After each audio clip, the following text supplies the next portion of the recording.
قيل أحمد بن حنبل عن أجله الأفضل وقال قراءة القرآن لأنه قرأ الله بالنوم يسأله أن يؤذن ظلمات القوم قال كتابي قال له لتهنه ويعرفه قال لتهنه ويعرفه. So Sidi Ahmad ibn Hanbal radiallahu anhu, he saw Allah subhanahu wa ta'ala 99 times in his dream, and in one of them he was asked, of all of the things that draw a slave near to Allah, which one is the greatest? And he said, and Allah answered him, recitation of Quran.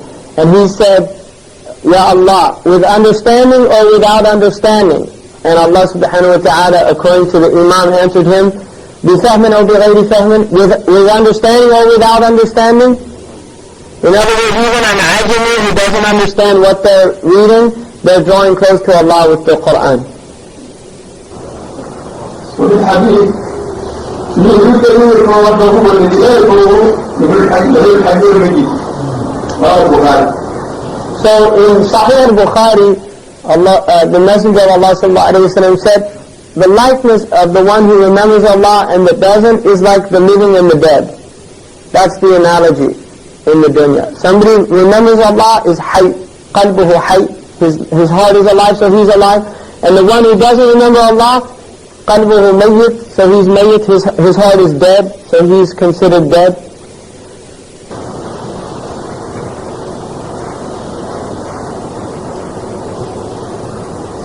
وفي الحديث آخر اكثروا من ذكر الله حتى يقولوا مجنون.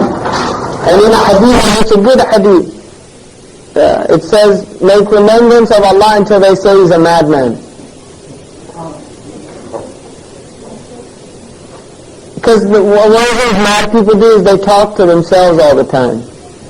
So if you see a person remembering Allah all the time, they look outwardly very similar to people walking around talking to themselves. So if somebody doesn't know what he's doing, like if somebody's non-Muslim see you walking down the street doing dhikr, they'll think maybe he's crazy, he's talking to himself. So that's what the hadith means. The hadith آخر ألا أخبركم بخير أعمالكم ألا أخبركم بخير حديث وسلم ألا أخبركم بخير أعمالكم. And the Messenger of Allah sallallahu alayhi wa sallam in another hadith which is also sound, and it's in different narrations. Al-Hakim relates to Imam Malik. Should I not tell you what the best of all of your actions is? And the most pure in the sight of your Lord, your King, and the most exalted in all of those things that you do that are in degrees, it has the highest degree.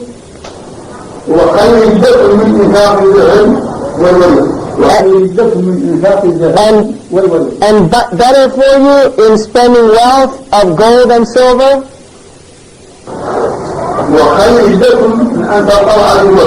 And better even that you go out and meet your enemy in jihad. And by going out and meeting them, you strike them and they strike you. You kill them and they kill you. They said, of course, tell us, Ya Rasulullah. Zikrullah ta'ala, remembrance of Allah. And in explanation of that hadith, because people say, how could that be better than jihad or something like that? The ulama, radiyallahu anhum, say, zikrullah is a ghaya. It's the end. That's why we were created, to remember Allah. Whereas jihad and everything else is a wasila, it's just a means. And there's no means in the world that's better than the end. And so the reason that we were created is to remember Allah. And that's why it is the highest thing in the dunya, dhikrullah. Allah says, Adkuruni, Adkurkum. So whoever remembers his Lord, Allah remembers him. And whoever Allah remembers, he's enriched him in the dunya and the akhirah, he's in need of nothing. ومن خصائص الذكر أنه ليس له وقت معروف كل أوقات الحياة ذكر And one of the things about dhikr, which is not the same as other ibadah, like hajj or siyam or things like that, or prayer even, is that dhikr can be done in all of your acts, and there's no specific time that limits it. All of the human acts, including going to the toilet, having sexual relations, eating food, all of these things have dhikrs related to them. وقالوا أن الذاكر لا تصيبه مصيبة فإذا مات كان شهيدا. And they say that the one who's in a state of remembrance with Allah, he's never afflicted by a calamity, ever. Because whatever afflicts him and he was in a state of remembrance of Allah only raises him in rank. If he dies and he's remembering Allah, he's a martyr. وهذا هو علاج النفس السيئة وهو علاج أعراضها هو. So this is the treatment for the foul soul, the foul nature. That's its treatment, is to remember Allah subhanahu wa ta'ala. والله غريب قوي ما شاء الله.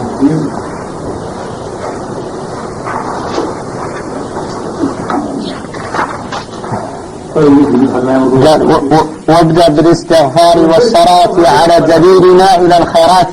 قالوا أن كل طاعة أو دعاء مأمور بأن تبدأ بالصلاة على النبي صلى الله عليه وسلم قبل كل أي عمل وفي كل أي حال. اللهم صل على محمد وعلى آله وسلم. He says, والصلاة استغفر الله تحدث مما عملت من الذنوب. So he said, قضاء عمله. So he said, when you want to do dhikr, you begin with istighfar. Because dhikr is to purify yourself, and obviously the reason that you need purification is because of wrong actions that have been acquired. So you begin that process by asking Allah to remove those wrong actions. And then, if Allah removes the wrong actions, then the dhikr after that you do will remove the bad effects of those wrong actions.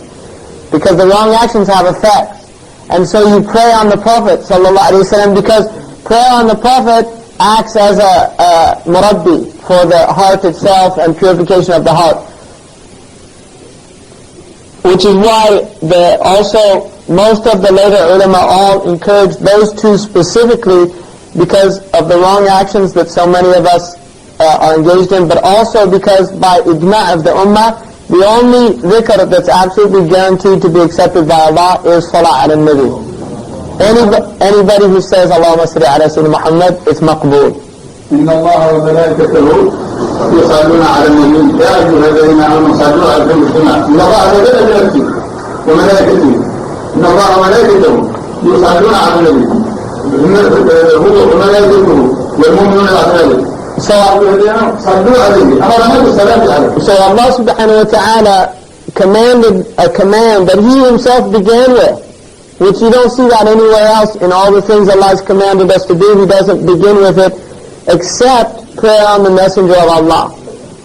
So Allah Himself said, Inna Allah wa malaikatuhu, and then He seconded it with His angels. They do this. And then Allah said, Ya ayyuhalladhina amanu sallu alayhi wa sallimu taslima.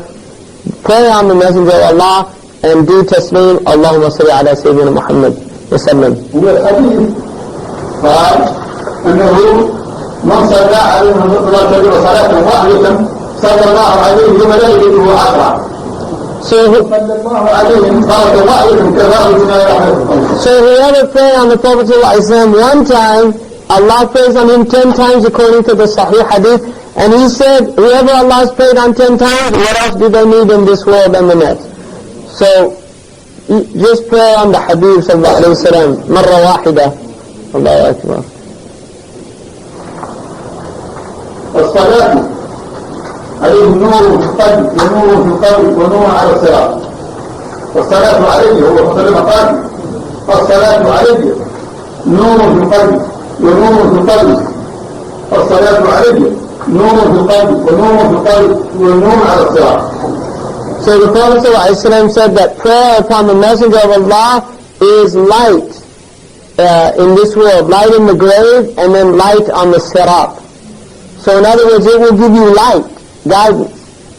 when you need it. It'll give it in the grave. It'll make your grave light instead of dark, and then it'll make the sirat light so you can see to get across it. نور في القلب. Yeah. نور في القلب. نور في القلب ونور في القلب ونور على الصراط. Light in the heart. Yeah. قال جواب رجل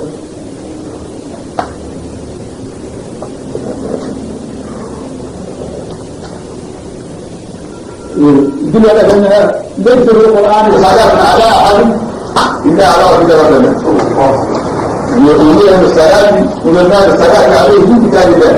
وإذا أردت تصلي عليه صلي عليه بنيته. هذا الأمر لا تنتهي أمر الله. So he said, no one else we've been commanded to pray on the Prophet ﷺ. And therefore when you pray on the Prophet, and that's why usually it's good to begin with the actual ayah, because by beginning with the ayah, then you're actually, it's called imtithal amrillah. You're in fulfilling the command of Allah subhanahu wa ta'ala. And you have to do it as a wajib at least once in your life to fulfill that command. But you can do it every single time that you do the prayer on the Prophet. يجب أن يصلي عليه الفاضل والذاكري أن يكون متأدبا مع الله، أن يكون على طهارته، وأن يكون مستقبلا قبلته، وأن يكون مستحضرا حضرة النبي صلى الله عليه وسلم حالة صلاته عليه. And so the one who prays on the Prophet ﷺ, he should have the same adab that would he have if he's remembering Allah subhanahu wa ta'ala. It's mandub for him to be in wudu. It's mandub for him to be facing the Qibla. It's mandub for him يجب بآداب الصلاة المفروضة. آداب الصلاة المفروضة هي الطهارة والسواك والصلاة. So those things that are mandub for prayer are mandub for prayer on the Messenger of Allah sallallahu alayhi wa sallam. And also istihbar, that's what he said. And then that you have istihbar of the Messenger sallallahu alayhi wa sallam, that you pray as if you were in his presence. You should, in the same way that when you pray to Allah, you pray as if you're in the presence of Allah. كَأَنَّكَ تَرَاهُ إِنْ لَمْ تَكُنْ تَرَاهُ إِنَّهُ يَرَاكَ. That's ihsan. With the prayer on the Prophet sallallahu alaihi wasallam, you should pray as if you were in the presence of the Messenger of Allah sallallahu alaihi wasallam. وأن يكون مستحضرا حضرة الرسول أنه يصلي عليه وأنه منتبه على الله تبارك وتعالى يستحضره، وأن يكون قبل ذلك حتى يحدث نفسه من الذنوب السابقة. هذا هو آداب الصلاة وآداب الذكر. عندما بعضهم يستحضر الله قبلها ويتوب إلى الله تعالى مما عليه من الذنوب، ثم يبدأ الصلاة مستقبلا بالنسبة متقع بالطهارة. These are courtesies of the prayer, the adab that you do when you do the prayer on the Prophet ﷺ, like you're going to pray. These are mandubat, adab that you should do. Tahara, siwak, cleaning the mouth, perfume, things like that. These are all good things to do. لأن كل ذكر له ما يناسبه. لا إله إلا الله يناسبها نجم الشرك عن الرب على الشريك، وإن يستعبر بالحمد لله هو إصدار النعم، وإن يستعبر بالحقلة هو خلاص من قدرته وإرادته، وكل ذكر له ما يناسبه. يستعبر خلاص مرة ثانية وأنها امتثال بأمر الله الذي صلوا عليه وصلاه عليه. So every dhikr has things that are appropriate for that dhikr. So for instance, when you say La ilaha illallah, what's appropriate for it is that you negate other than Allah subhanahu wa ta'ala, and that you negate shirk completely. That's appropriate for La ilaha illallah. If you say Alhamdulillah, then what's appropriate for that is that you are reminded of the constant overflowing bounty from Allah subhanahu wa ta'ala of His blessings, because He's Mahmood. There's hamd for ihsan and for the things that Allah has done for you. And then if you say la hawla wa la quwwata illa billah, then what you should be doing is you should have a takhallus, which is a removal or completely disengaging from any power or any strength. you're basically admitting that you have no power and no strength before Allah subhanahu wa ta'ala when you say la hawla wa la quwwata illa billah. And therefore when you pray on the Prophet sallallahu alaihi wasallam, what's appropriate for it is that you are aware of the presence, that you bring the presence of the Messenger of Allah as if he was before you, and all the wonderful things that he did, the guidance that he's given us, and all of those things that we owe to him as our wasila for teaching us la ilaha illallah, for teaching us about Allah subhanahu wa ta'ala, and then to remember that it is Allah subhanahu wa ta'ala himself that gave prayer on this Messenger of Allah and his angels, and that you're participating in something that Allah himself says that he has done and his angels. كذلك يجب اجتناب اللحم في الذكر، لأن بعض اللحم حرام وبعضه يستدل بالذكر، على رأي أن يستحرى العربية حالة به أن لا يكون لحوما حتى وضعته. So another thing about dhikr that you should avoid is what's called lahan, which is an incorrect pronunciation. You should avoid it to the best of your ability. Obviously some people do not have the ability to pronounce everything in Arabic properly, but you should avoid it and you should try to learn how to say things properly. He said some of these things, mispronunciation is considered a ma'asiyah or a khata, but others are actually ridda, that it can take you into getting out of Islam. مع أن العجمي معذور فيه حال معذور. So the Ajami, for instance, if people can't pronounce bad and la, things like that, they don't make a tamyiz, they say like zalim instead of balin. Those people, if they really can't pronounce it, there's a thaqal in their tongue, a heaviness, that's ma'dur. He has an excuse by sharia. If he's done all that he can to not pronounce it like that, and yet he's still incapable, then he's ma'dur, and he still would do the dhikr, even though it's pronounced incorrectly, and he gets the reward, and there's no wrong action that is entailed by doing that. كذلك القرآن عد من عبادة الله كم أقبلها التفكر في خلق الله، يجب في خلق الله والتفكر فيه عدوه من أفضل عبادة الله تعالى. And then one of the greatest of the worship is meditating on the creation of Allah subhanahu wa ta'ala. قال تعالى الذين يذكرون الله قياما وقعودا وعلى جنوبهم ويتفكرون في خلق السماوات والارض. So Allah subhanahu wa ta'ala makes mention in the Quran of those people who remember Allah subhanahu wa ta'ala standing, reclining, and on their standing, sitting, and on their sides, reclining on their sides. And then he says those who reflect on the creation of the heavens and the earth. And so Allah has coupled with dhikr, fikr, or tafakkur. قال أنه أفضل من عمل الجوائز كلها وعمل القلب وعمل القلب التفكر، ولذا قالوا تفكر ساعة خير من عبادة سنة. And so it's said that the action of the heart, which is tafakkur, that's why the heart is there to be able to do this tafakkur. The action of the heart is better than all of the actions of the limbs. And this is why in one narration there comes a tradition that says to reflect for one moment's reflection is better than a year of ibadah.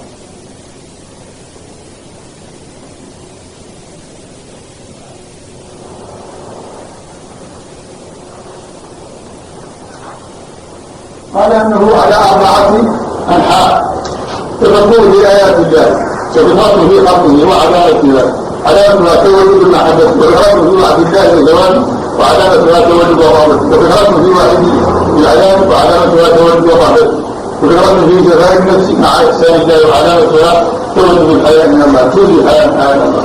هذه العلامات تفكر. So he says that the signs of reflection are four directions. One of them is reflection in the signs of Allah, and another is reflection in the creation of Allah, and its signs, and this leads to love.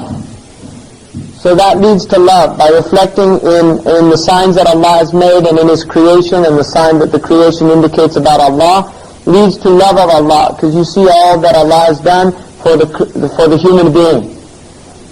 And then the next one is reflection in the promise of Allah, of the rewards that Allah subhanahu wa ta'ala has promised for His creation, and those signs that are related to that. And its sign leads to a desire of akhirah and of these things. Because Allah promised you Jannah, so the sign that you've reflected on that promise is that you have a raghbah, you have a desire for Jannah. And then there's also reflection in the punishment that Allah subhanahu wa ta'ala has promised creation, and the sign of that is that there is rahba, or fear, engendered, so the person avoids disobedience. And then there's also reflection in the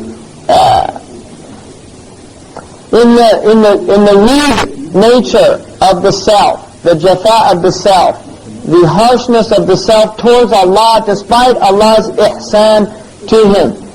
So when you think of all that Allah has given you, and then you see how you respond in the little that you actually do for the sake of Allah subhanahu wa ta'ala, then this is a type of reflection that leads to shame before Allah. In other words, the sign that somebody has done this type of reflection is they have a haya with Allah. They feel ashamed before Allah, that Allah has done so much with them, and they have not done anything for Allah.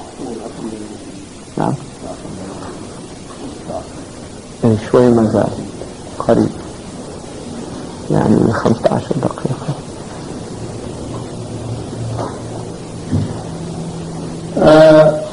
لقاء أن الخواطر يقول في منبعه كل ما يقول القلب هو منبع الخير وهو منبع الشر لوقت والله وأنت أن العلم أنه يريد الباطل لأن من بعد أعمال ومن الآمن بالخير واحد ومن كان حالقا يفرق بين الخير والشر بالخاطر مع القلب.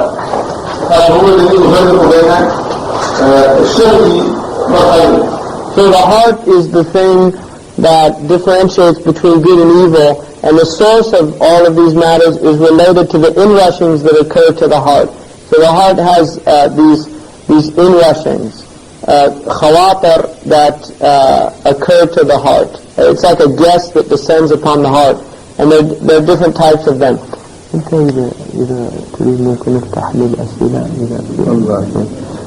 Inshallah, because we're not going to unfortunately have much time with Sheikh Khatri, so we'll just open it up for the last section, about 15 minutes before we pray Asr, for some questions. People have questions?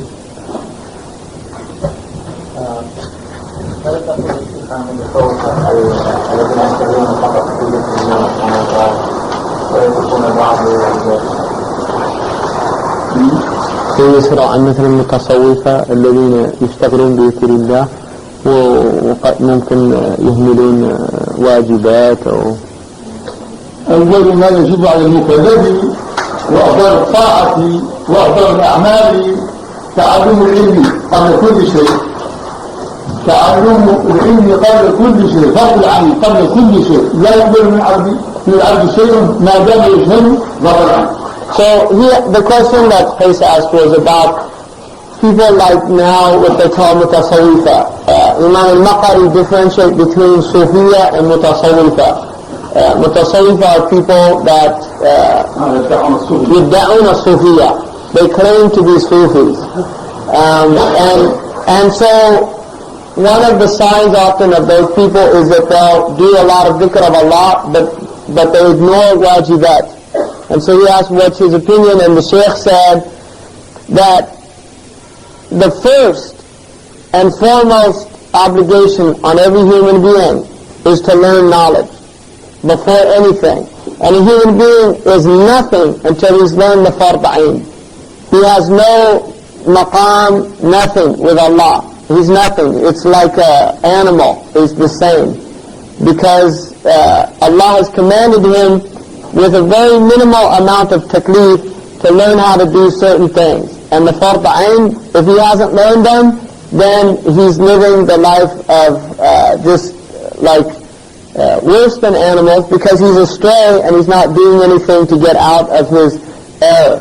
And those people who learn knowledge, and Sheikh Wad al-Khadim mentioned many of the ulama, Imam Sha'rani, Imam al-Suyuti, all of the great imams of the science of the outward and tasawwuf, all say that before tasawwuf there has to be fiqh. And if you don't learn fiqh before tasawwuf, then you'll go astray. لا تصوف مع جهل لا تصوف مع جهل فضلا لا تصوف مع جهل فضلا التصوف بعد معرفة وأي عمل صالح مرهون بمعرفة فضلا، لأن الصلاة الزكاة والحج والصيام هذه فرائض ما قبلها شيء قبل الوالد قبل ظهور الوالد ظهور الوالد قبله معرفة فضلا. So even showing filial piety to one's parents, learning the fard is before that, the fard ayn. In other words, Allah, the highest thing after tawheed of Allah that Allah mentions in the Quran is birr al-walidain. And yet, learning what Allah has commanded you to do as a fard ayn is over birr al-walidain. If you have not done that and you're taking care of your parents and that's preventing you from learning, then you're doing something that's wrong by leaving something's right. هي تسأل مثلا عن أذكار التي المرأة اللي في الحياة أفضل ما تفعل للذكر. المرأة اللي حائض لا يحرم عليها ذكر إلا إذا كانت الذكر يجوز لها كل أنواع الذكر، كل أنواع القرآن لا يجوز للحائض لأنها ما كانت الشيء فتلت غرفة كثيرة. أما ذكرها إلا كآية من تعود من بعض المعوذين، بعضهم قال 30 آية لا تقرأ على القرآن إذا تحرير قال إذا كآية تعود. كآية معناها سورة على الوجه لإخلاص المعوذين بآية الكرسي الزوجية، ويذكر كل آيات في التعرف عن القرآن.